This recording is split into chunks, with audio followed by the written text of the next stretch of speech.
नमस्कार। हाम्रो आजको विषय छ दशा र गोचरको सम्बन्धमा कुन बढी महत्त्वपूर्ण। सबभन्दा पहिले त हामी गोचर र दशाको बारेमा कुरा गरौँ, किनकि यसमा धेरै लाई निकै अलमल हुने गर्दछ। मानिसहरूको मनमा सधैँ एउटा दुविधा रहन्छ, गोचरलाई बढी मान्ने कि दशालाई। यसलाई प्रश्नसँग बुझ्नका लागि राहुमा शुक्रको स्थितिलाई दुई तरिकाले हेर्नुपर्दछ। पहिलो, जब त्यो दशा चलिरहेको हुन्छ तब जन्मकुण्डलीमा राहु र शुक्रको स्थिति के छ। दोस्रो, वर्तमान समयमा गोचरमा ती ग्रहहरू कहाँ छन्। दशा र गोचरको प्रभाव धेरैलाई लाग्न सक्छ। दशाको प्रभाव छ भने गोचरको कम हुन्छ, तर त्यस्तो होइन। जसले केवल गोचर राशिफलको आधारमा भविष्यवाणी गर्छन् त्यसलाई 90 देखि 95% असत्य वा अपुरो मान्न सकिन्छ। यदि दशा र अन्तर्दशाको हिसाबले केही बताउनु छ भने त्यो प्रारम्भिक नियम यही हो, जन्मकुण्डलीमा ग्रहको स्थिति के थियो र अहिले गोचरमा ती ग्रहहरू कहाँ छन्। भावअनुसारको फल, चिन्ता र प्रभाव। गोचरको स्थितिलाई केवल चन्द्रमाबाट मात्र हेरेर पुग्दैन। ग्रहको आपसी सम्बन्ध अनुसार मनमा कस्तो प्रभाव पर्छ भन्ने कुरा यसरी बुझ्न सकिन्छ। अब ग्रहको सम्बन्ध मनमा हुने प्रभावलाई यसरी बुझौँ। 4 र 10 को सम्बन्ध छ भने घर, परिवार र कर्म क्षेत्र, कामको चिन्ता हुन्छ। 3 र 11 को सम्बन्ध छ भने लाभ हुन्छ कि हुँदैन र आफ्नो पराक्रम, मेहनतको चिन्ता हुन्छ।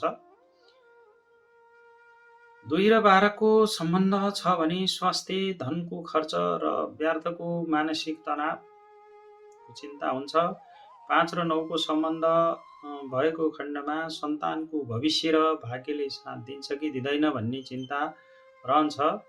6, 8 र 12 को सम्बन्ध भएको भए रोग, ऋण, शत्रु वा अचानक हुने चोट पटक र दुर्घटनाको भय मनमा रहन्छ।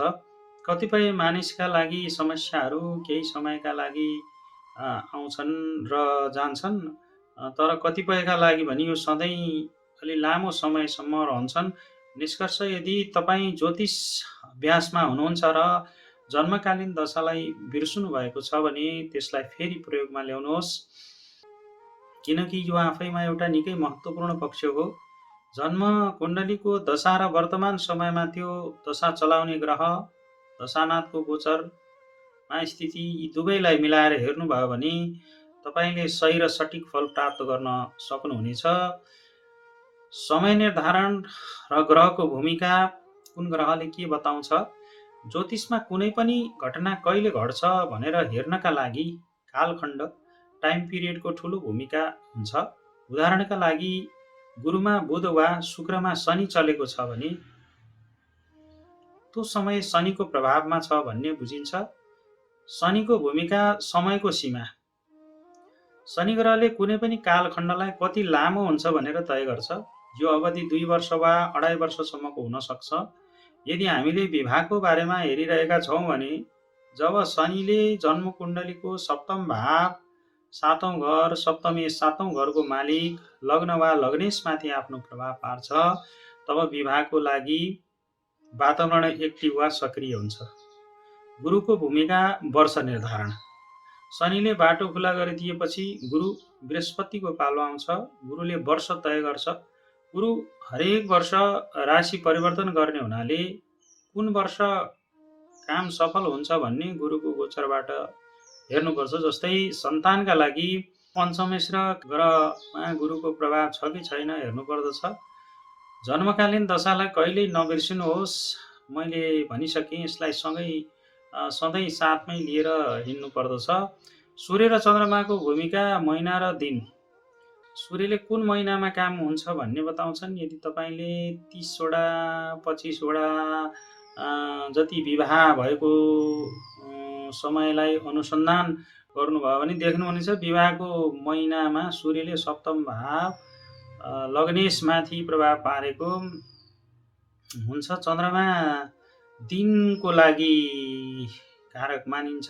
ठ्याक्कै कुन दिन काम हुन्छ भनेर चन्द्रमाले त्यसको कारकको रूपमा हेर्न सकिन्छ चन्द्रमालाई। चन्द्रमाले जुन दिन सप्तममा लग्न भावलाई देख्छ र वा त्यहाँबाट गुज्रिन्छ त्यही दिन घटना घट्छ। ठुला लगानी र व्यवसाय आदि तपाईँले ठुलो घर बनाउनु छ, ठुलो लगानी पर्ने छ वा नयाँ व्यवसाय सुरु गर्नुपर्ने छ भने भावका मालिकहरू को आउजाउ गोचरलाई ध्यान दिएर हेर्नुभयो भने सबै कुराहरू छर्लङ्ग हुन्छन्। गोचर हेर्ने सही तरिका राहु केतुको पनि आफ्नै भूमिका त हुन्छ नै, तर गोचर बुझ्नका लागि मुख्य 7 ग्रहलाई आधार मान्नु सजिलो हुन्छ। मैले सधैँ भन्ने गरेको हो जस्तै लग्नबाट हेर्नुहोस्, चन्द्रमाबाट हेर्नुहोस्, अनि मात्र गोचर ट्रान्जिटबाट पुष्टि गर्नुहोस्। गोचरको महत्त्व अलिक कम भए पनि करियर वा अन्तिम समयमा काम बन्ने बेलामा यसले नै नतिजा दिने गर्छ।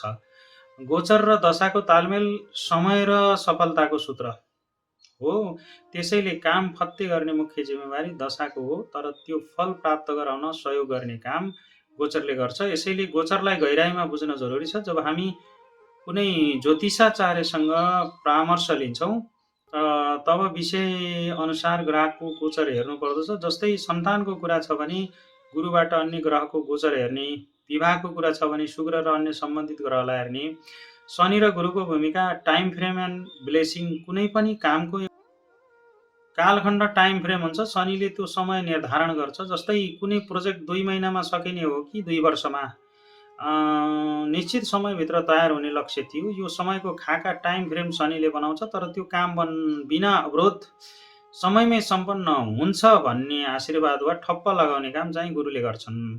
गुरुको कृपाले नै लौ अर्को सालसम्म यो काम सकिन्छ भन्ने सुनिश्चितता हुन्छ। गोचर हेर्ने सही दृष्टिगोचर हेर्दा कुनै एउटा ग्रहलाई मात्र छुट्टै नहेर्नुहोस्। सबभन्दा पहिला ती ग्रहहरू एकअर्काबाट कस्तो स्थितिमा छन् त्यो हेर्नुहोस्। त्यसपछि मात्र चन्द्रमाबाट कुन स्थान 4औं, 6औं वा 12औंमा छन् भनेर हेर्नु राम्रो हुन्छ। पहिलो दृष्टि ग्रहहरूको आपसी सम्बन्धमा हुनुपर्दछ, त्यसपछि मात्र चन्द्रमाको स्थितिलाई हेर्नुहोस्। परामर्श दिने तरिका तपाईको अगाडि क्लाइन्ट बसेको छ भने तपाईले यी कुरालाई नोट गर्दै वा भन्दै जानुहोस्। कुण्डलीमा जुन भावको बारेमा प्रश्न आएको छ त्यसलाई ध्यान दिन आवश्यक देखिन्छ। फलित गर्ने क्रम स्टेप बाई स्टेप। यदि कुनै भाव एक्टिभ देखिएको छैन, मतलब दशा, अन्तर्दशा र प्रत्यन्तर दशाले कुनै भावलाई पनि सक्रिय बनाएको छैन, तर क्लाइन्टले त्यसैको बारेमा नतिजा, त्यही भाव सम्बन्धी नतिजाको बारेमा सोधिरहेको छ भने यो विधि अपनाउनुहोस्। महादशानाथबाट त्यो भाव कहाँ छ, 1 मा, 2 मा अन्तर्दशानाथबाट त्यो भाव कहाँ छ र 3 मा प्रत्यन्तर दशानाथबाट त्यो भाव कहाँ छ। यी तीनवटै तहबाट विचरणीय भावको स्थिति हेर्नुभयो भने तपाईले सही जवाब पाउनु हुनेछ। या यसरी पनि भन्न सकिन्छ, जस्तै कसैले तपाईलाई विवाहको बारेमा सोध्यो र विवाहको लागि सप्तम भाव हेर्ने गरिन्छ। सप्तम भावलाई हामीले लग्न बनाएर त्यसका 6, 8, 12 भावलाई हेर्ने, केन्द्र त्रिकोणलाई राम्रोसँग केलाएर हेर्यो भने पनि हामीले चाहिँ यसबाट सही जवाबहरू उसलाई दिन सकिन्छ। ज्योतिषीय विश्लेषण गर्दा हामीले जुन भाव वा ग्रहको बारेमा विचार गरिरहेका छौँ त्यसमा अशुभ ग्रहको प्रभाव कस्तो छ भन्ने कुरा निकै महत्त्वपूर्ण हुन्छ। पापरतरी र आसपासको स्थिति, विचरणीय भावको आसपास अर्थात् अघिल्लो र पछिल्लो घरमा अशुभ ग्रहहरू हुनु राम्रो मानिँदैन। यदि भावको दायाँ बायाँ दुवैतिर कुर वा अशुभ ग्रह छन् भने त्यसले त्यो भावलाई कमजोर बनाउँछ। लग्नको हकमा पनि यही नियम लागू हुन्छ। यदि कुनै भाव वा ग्रहको आसपास र त्यसमाथि धेरै अशुभ ग्रहको दृष्टि वा प्रभाव छ भने सम्झनुहोस् त्यो भावको फल कमजोर भयो अर्थात् नष्ट भयो भनेर बुझ्न सकिन्छ। केन्द्र र त्रिकोणको शुद्धता, विचरणीय भाव मैले पहिले जोडिसकेँ। केन्द्र र त्रिकोणको शुद्धता भनेर विचरणीय भाव वा ग्रहबाट केन्द्र 1, 4, 7, 10 र त्रिकोण 1, 5, 9 स्थानहरू शुद्ध हुनुपर्छ। त्यहाँ शुभ ग्रह हुनु राम्रो हो, तर अशुभ ग्रह हुनुले बाधा पुर्याउँछ। र त्रिक भाव विशेष गरी 6, 8, 12औं घरमा अशुभ ग्रहहरूको जमघटले ठुलो क्षति पुर्याउँछ। यदि 6औं, 8औं र 12औं मध्ये कुनै एउटा घरमा पनि 2 वा 2 भन्दा बढी अशुभ ग्रहहरू छन् भने त्यसले सम्बन्धित भावको फल बिगार्छ। उदाहरणको लागि यदि 8औं घरमै मात्रै 3वटा अशुभ ग्रह छन् भने त्यसले मात्र पनि नराम्रो प्रभाव पार्छ। यदि 12औंमा 3वटा अशुभ ग्रह छन् भने त्यसले वैवाहिक जीवनमा डिभोर्स सम्बन्ध विच्छेदसम्म पुर्याउन सक्छ। यदि 6, 8, 12 तीनै घरमा अशुभ ग्रह छन् भने त स्थिति झनै खराब हुन्छ। तर कुनै एक घरमा पनि अशुभ ग्रहको थुप्रो छ भने त्यसले त्यो भाव र ग्रह दुवैको हानि गर्छ। उत्तम स्थिति, सबभन्दा राम्रो स्थिति तब हुन्छ जब 6, 8, 12 घरहरू खाली हुन्छन्। यदि ती घरमा ग्रह हुनै परेमा शुभ ग्रहहरू हुनलाई उत्तम मानिन्छ। मुख्य सार अब यसमा हामीले के बुझ्न सकिन्छ त भन्दा कुनै पनि भावको फल राम्रो पाउनका लागि त्यसको आसपास र त्रिक भाव 6, 8, 12 मा। त आजको विषयवस्तु यति नै थियो। हस्त, नमस्कार।